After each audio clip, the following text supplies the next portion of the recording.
All right, we've got that started. Today, our guest is none other than Shayne Meyers. Whoop, let's go back here and see his picture. There we are. That's the good-looking Shayne Meyers from our own Team Elevate here in the Salt Lake area. He is an entrepreneur. He has his own business. He is very successful in real estate investing. He's a family man. He lives in Sandy, Utah, and we're glad to have you with us today, Shayne. How are you?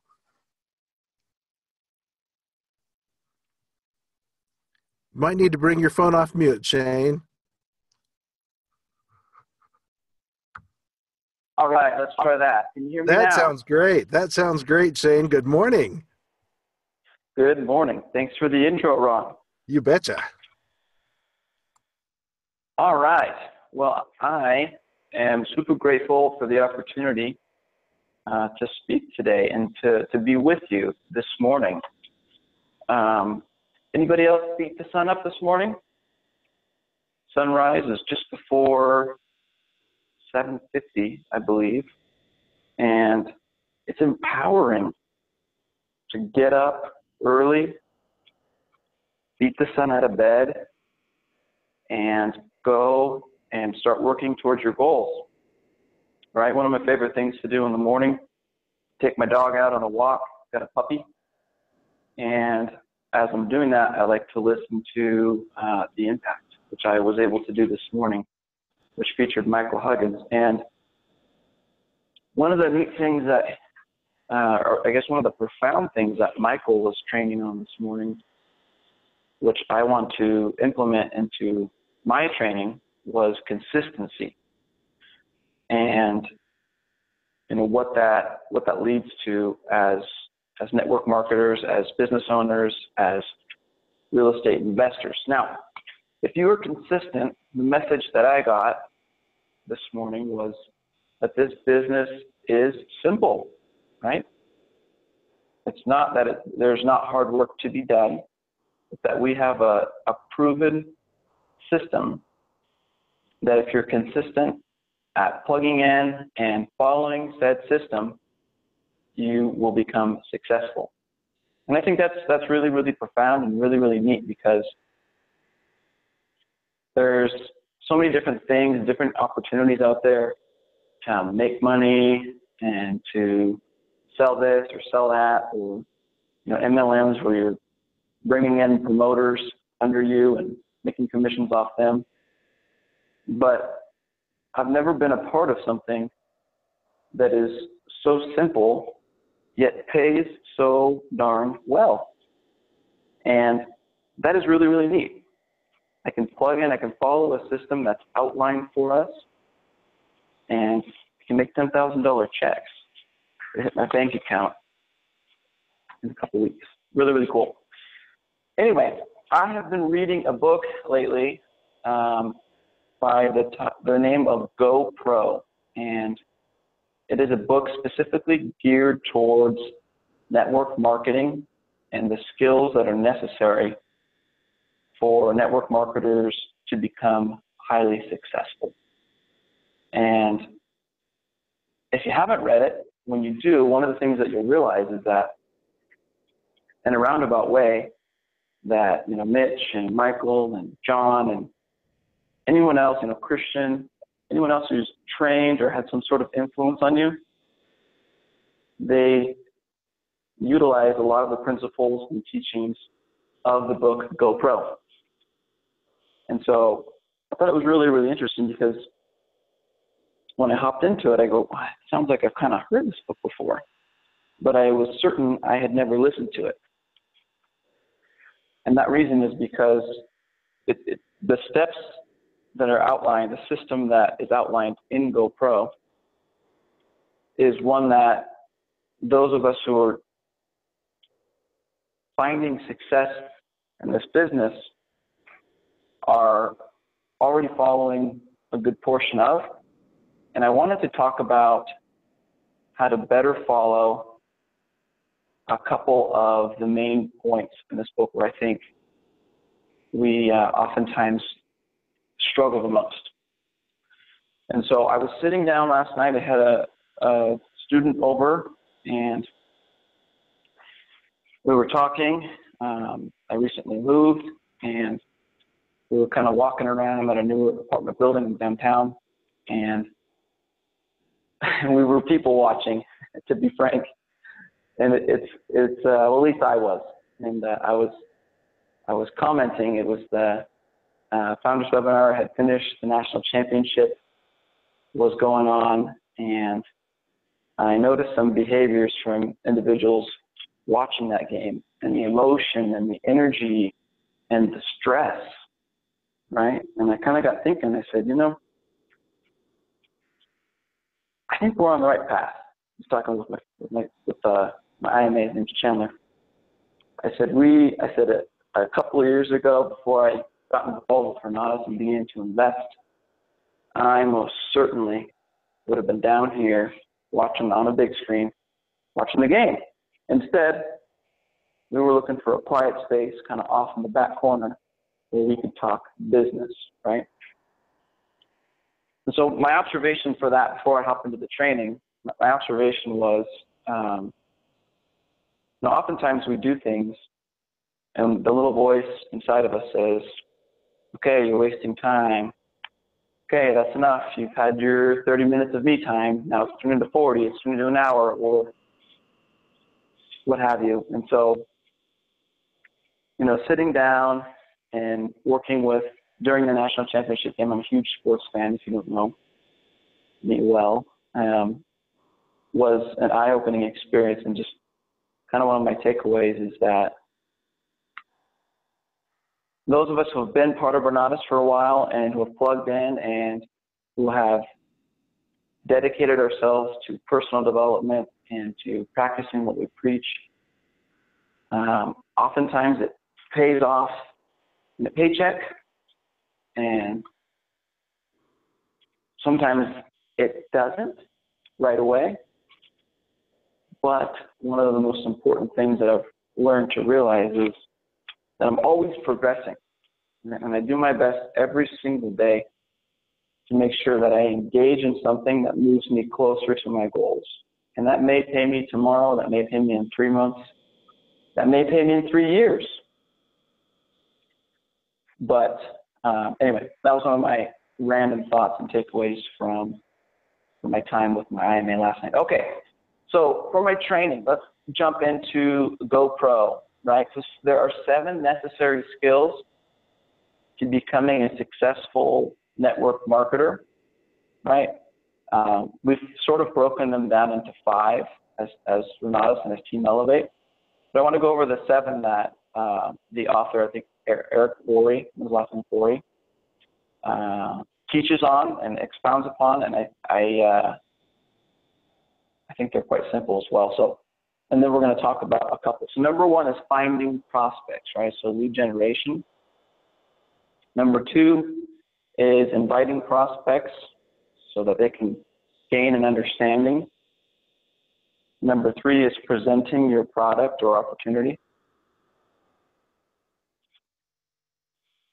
4 is following up with your prospects. 5 is helping your prospects become students or closing. Step 6 is helping your students get started the right way. And setting those proper expectations. That's a great chapter. If you haven't read the book, you've got to listen to it. It's in the Audible account that Michael has so generously given us access to. And it's already been purchased. So just search for it and listen to it. And then the last step, number 7, is promoting events. Okay? And so the 2 that I wanted to focus on this morning are steps 1 and 2, because I think that, in fact, I know if you can't find prospects, or if it's challenging for you to find prospects and invite them, then steps 3 through 7 are not nearly as important. There's something that you can't implement. If you don't have a prospect, obviously you can't promote an event to them. And so there are 3 types of network marketers, right? And I want to talk about the difference between the 3, and then I want to highlight it and what they do when it comes to finding prospects and then inviting prospects. The three types of network marketers. Number one is the poser. Okay. Now this is where most all of us, if not all of us, began. Okay. We're plugging in, we're learning, and even if we never engaged in this sort of activity, I know when I sat through the presentation, my mindset was like, okay, wow, this doesn't seem like a ton of work. You plug people in. There's some shortcuts I can take here. I've got these two people, and I can do sort of a minimal amount of work, it looks like, and take the shortcut, and they can make it big, right? And that lasts for a little bit. You can make some money doing that without generating a ton of new leads, but it wears off, and you'll find yourself on a downward trend. Okay, number two, once we move on from the poser status, if you will, we move on to the amateur level. Okay, amateur level is where we make a list of leads, a warm market, and we burn through them, right? We don't know, we're not super skillful. We don't know what to say or how to invite or close or how to build, from event to event, all the things that we've learned. This is back when we've just begun and we're new. And so, be it that we're an amateur, we burn through our leads a lot quicker than we would like to.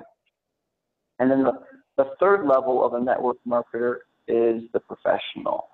Okay? And this is what we strive to be. And professional network marketers are always looking to generate leads. And they're always finding people.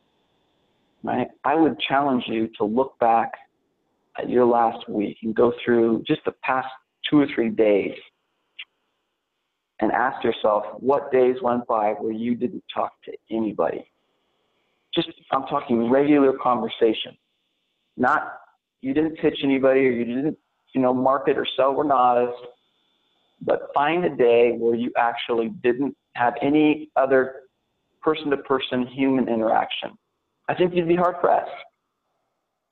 And so we all, every day, each and every one of us has some sort of interaction where we talk to other people, where we, whether it's getting a sandwich at Subway or we're pumping gas or, we're down at the local restaurant and ordering food and the waiter or the waitress is taking our order. Every single day, opportunities present themselves for us to market, to get to know people, and to add those people to our active lead list or active prospect list. And so the difference between the professionals and per se the posers or the amateurs is they don't let those opportunities simply slide by. Okay?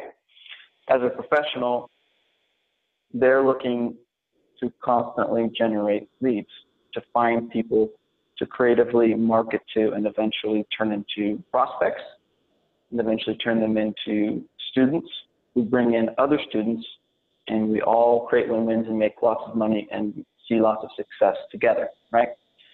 So the difference between the professionals and amateurs and posers is they're going to find a creative way to stay in contact with these individuals, right? Let me give you kind of an example. So let's say of the 7 days in a week, you chose 6 of those days to speak with or to find, let's just say, 2 prospects, right? Is everybody capable? Everybody believe in themselves enough faith, enough hope to believe that you can talk to 2 people a day? And I'm not talking pitch them on Renatas and, hey, you can save 2/3 on taxes. Come down to my meeting. This is the best thing ever. You're going to get rich. Okay?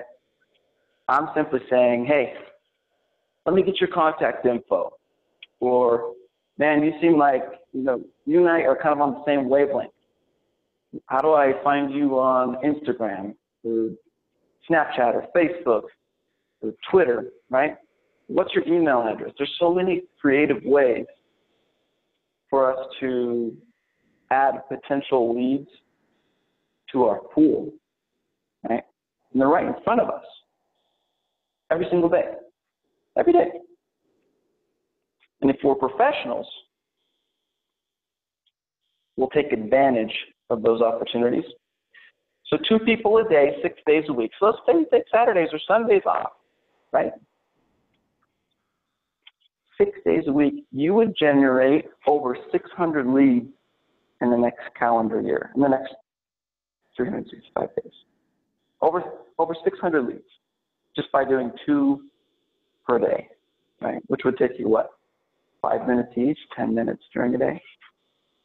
And it's not like you're taking time out of your day. You're just going about living life. You're pumping gas, you're ordering food, you're going to pick up a part for your garage door or lawnmower, or picking up some fertilizer at the local Home Depot. But rather than let those opportunities slide by, you're saying, oh, I'm a professional. I'm going to talk to these people. I believe in what we have to offer. I believe it'll benefit anybody who plugs in. Right? Not everyone deserves it, but it can benefit those who do plug in and take classes and put into practice, take action, right? So 600 people per year at 2 people per day. If you did that for a decade, you would have over 6,000 leads. Okay? Just 2 people per day, every single day, -1, because you get a day off, right? So what I'm hoping to do is to debunk the belief that you potentially have, that I know that at times I have battled with, which is, it's really hard to generate leads, it's hard to find people, It's hard to get people to events because I've only got like 6 people, and these 2 work on Thursday nights, and the other 2 people came, but they haven't rebooked, and so, I'm kind of coveting or hoarding over these leads, and I'm emotionally attached because I don't have a ton of leads to work with, right? And so we want to get out of that mentality, become professionals, and constantly have a sizable active prospect list, which are individuals who we are making contact with on at least a weekly basis, if not a couple times a week. Okay? So that's lead generation, right? That was what I wanted to cover as topic number 1 for finding prospects. And the message I want to get across is it's not that hard. It doesn't require a ton of your time, right? You can put more time into it. If you want to go create an ad, you want to spend time to get really creative and pay to put the ad up, great. You want to go put out roadside signs, unless you're in Utah. You can do that. You can drop flyers and you can hang door hangers. There's hundreds of ways to generate leads. But the message I want to get across is the most effective way, the 3-foot rule where you're talking to people. Most of us, well, I don't know about most of us, but some of us perhaps don't take advantage of that opportunity. So my invitation to you today is, if you're a poser or if you're an amateur in the finding prospects area, the lead generation, however you want to refer to it as, let's move from the poser amateur level, and let's go up a level to becoming a professional. Okay? Let's gather contact information. Let's build rapport. Let's communicate effectively with a smile on our face. Let's talk to people and reach out to them when the time is right. And as you get to know people, you'll know, right? You'll know what they need. You'll know if it's the taxes that are burdening them. And they need those savings. If they've got a mortgage, they'll figure those things out through casual conversation. And student loan debt, if they're just looking to make more money, part-time, full-time, those things you'll figure out. But first, just worry about getting their contact info and finding a creative way to stay in touch. Easy enough? All right. Okay. Now let's talk about the invitation. So we've debunked the myth of it's hard to find prospects, it's hard to generate leads. Now, the next belief that we're going to change within you, or the narrative or the story that you're hearing inside, is the invitation, right? So inviting prospects to understand, whether that's to watch a webinar, or preferably come check out a house tour, cash flow game, an epic presentation, right?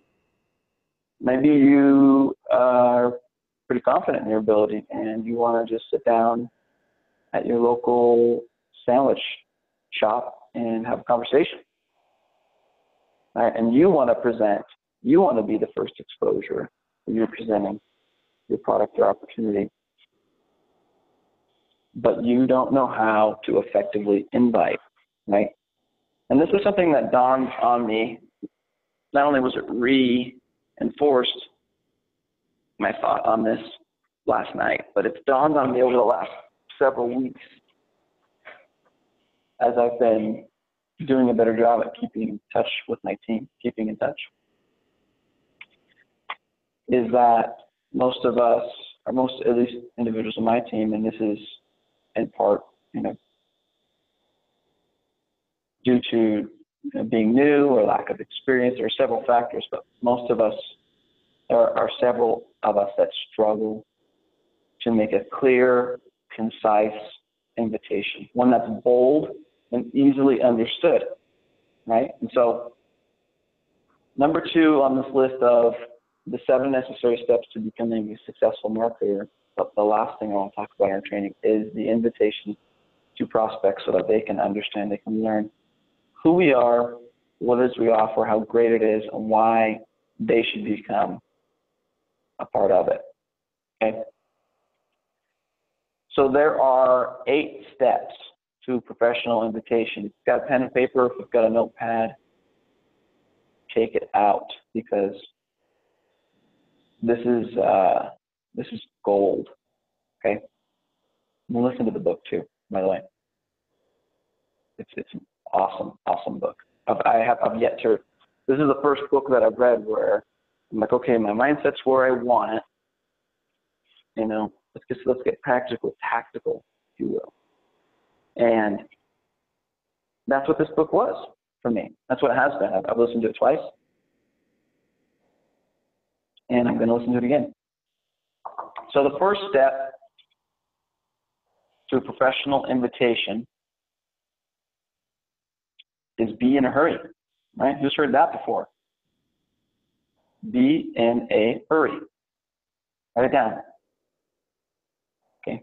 People are more attracted to people who have things going on. Okay. You ever heard the saying or the phrase, something to the effect of, if you want to get something done, find a busy person and ask them to do it for you. Right? They're busy because they know how to get stuff done. Right? So when someone gets on the phone with you and they're like, hey, I've got just a few minutes, but I'm so glad we've connected. You sit up in your chair and you listen, right? And you take notes and you engage in that conversation. Because what they've done is they've just postured, right? We are naturally, as human beings, more attracted to people who have things going on. Okay? So if you want to be treated like someone who's important, act and be important, right? Be in a hurry.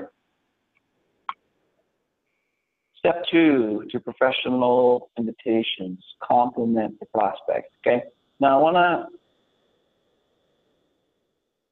share with you a caution before we jump into the principle here.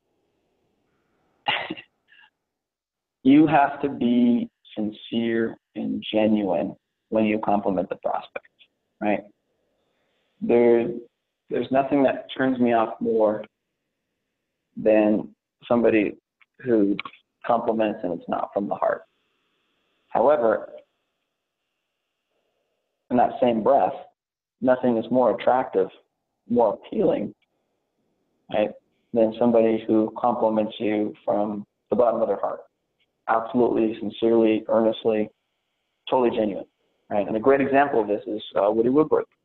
Those of you who have had a chance to build a relationship with him and spend some personal time with him, which my family and I have been very blessed to do, he's very complimentary, right? When I say very, it doesn't mean he compliments me every time I see him or says something good every single time. But when he does, it's absolutely earnest. It's genuine, right? And that makes all the difference. So be in a hurry, step one.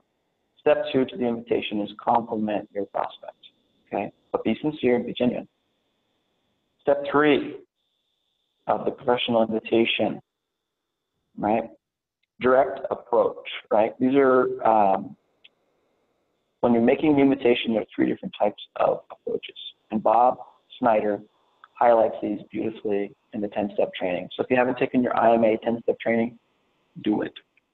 It's the first thing, one of the first things that I like to plug my new students into, okay?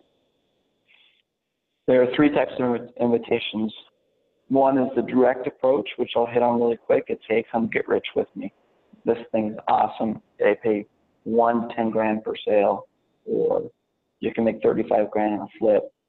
Let's go fill our pockets, or fatten our pockets, or fill our bank account together. Okay, that's the direct approach. The indirect approach is, hey, can you come give me your opinion on this? Or, hey, I'm new. I'm just learning. Come check it out. Share with me your feedback. What's your input? Okay.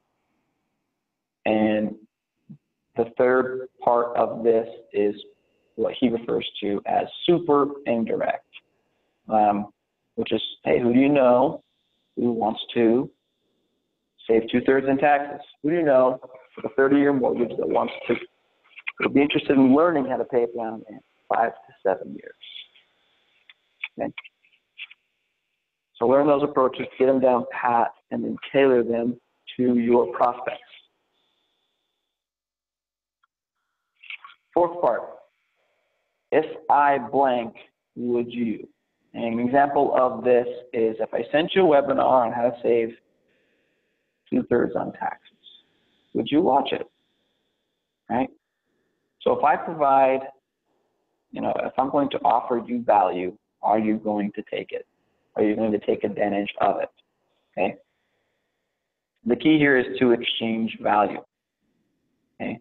Which the neat part about the Renatus culture and being part of this community is when we plug someone into a house tour, a training, whether live or pre-recorded, there is tons of value being exchanged. So the person with the proper mentality is going to realize that, and they're going to be attracted to you. You're going to look and seem appealing to them because we like to talk to people and spend time with people who not only take value from us, but give value in exchange.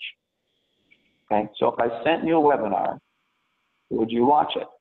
Okay? And hinging on that, step 5 is the confirmation. Confirmation number 1 is get a time commitment in this invitation. Right? Hey, I'm in a hurry. Man, I'm so glad we met yesterday. You seem like such a sharp individual. Hey, listen, you seem like, an intelligent person. We're on the same wavelength. Would you come give me your opinion on this business venture? Boom. If I sent you a webinar, I know you mentioned you have a mortgage. If I sent you a webinar on how to pay that mortgage down without changing your income in the next 5 to 7 years, would you watch it? That's steps 1 through 4 right there. Easy, right? Most of us are already doing it, okay? What we're lacking is on step 5, which is get a time commitment. Okay, great. When will you have finished the webinar? And listen, wait and listen. Okay, today's Tuesday. I'm really busy today, but I can off time tomorrow morning. I'll finish it. Great. You'll watch it tomorrow morning, Wednesday. Can I follow up with you tomorrow afternoon? Okay, that's number 6, confirmation number 2. So if I call you on Wednesday afternoon, or if I call you on Thursday, right, you will have been through the webinar, right? Okay, so yeah, you're sort of assuming the sale, assuming that they're going to take advantage of the value that you've given, that you've provided. Okay. Number 7 is confirmation number 3. Okay. This is where, before I hop into this, the reason we're confirming so many times is, I don't have the exact statistics in front of me, but I remember training on this with Woody, right? The more times that you get somebody to say yes, more often that you get somebody to commit to do what you're inviting them to do, every single time they say yes or they nod their head, right, your likelihood of success increases. It goes up every single time. So the reason it's so important to commit them multiple times is because your percentages go up, right? I don't know the exact numbers, but if you could double or triple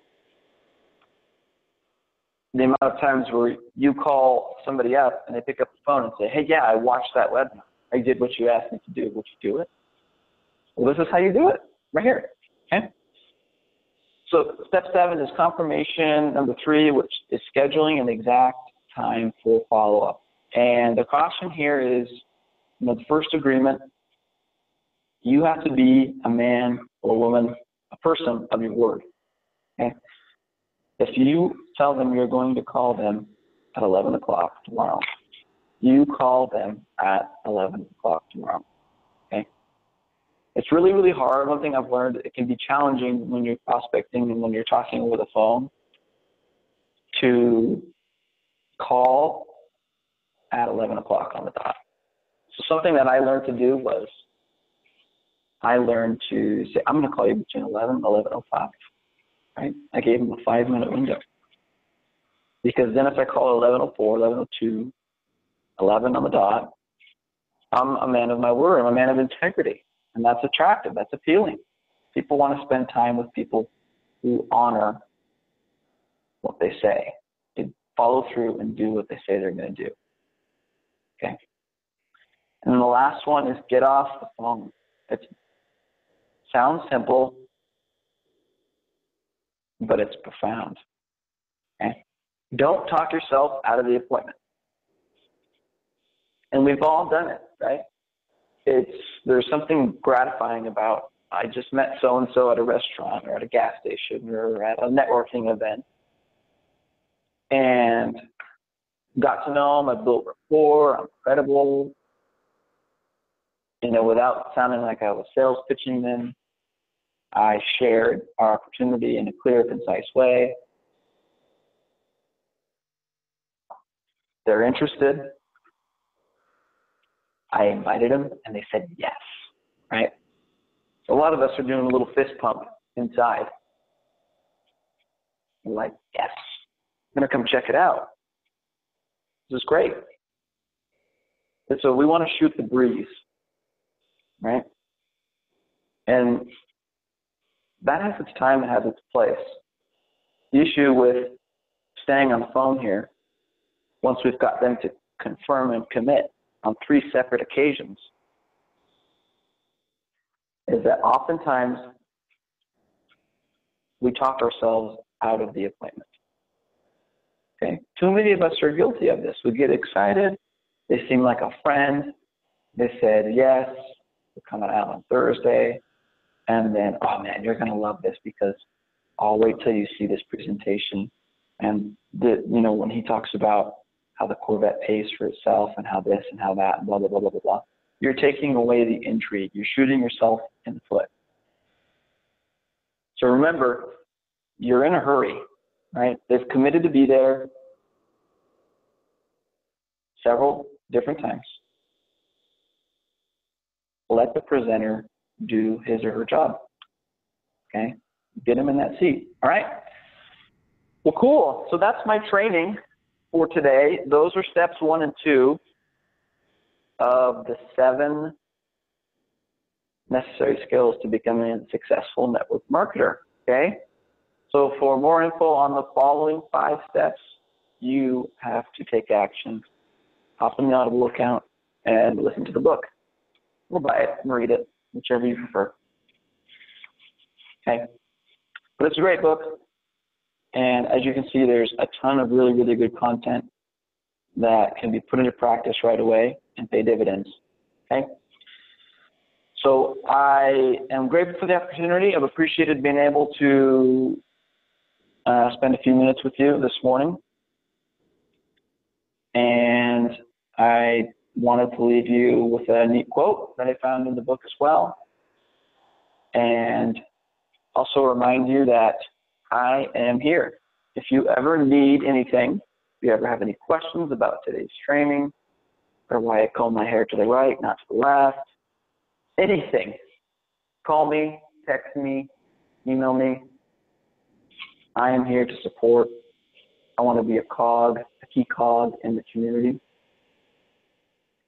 And I love value exchange. So I love to give, and receiving is a fun bonus as well. So remember, there are no good or bad experiences, just learning experiences. Okay? So go out, find people, build, invite for those prospects to the events, and let's go out and be super successful together. Oh, great. I just got a text already. Somebody already wants to know why I comb my hair to the right. Call you and tell you later, gamer. Remember, there are no good or bad experiences, just learning experiences. Thanks, guys. Talk to you later. Bye.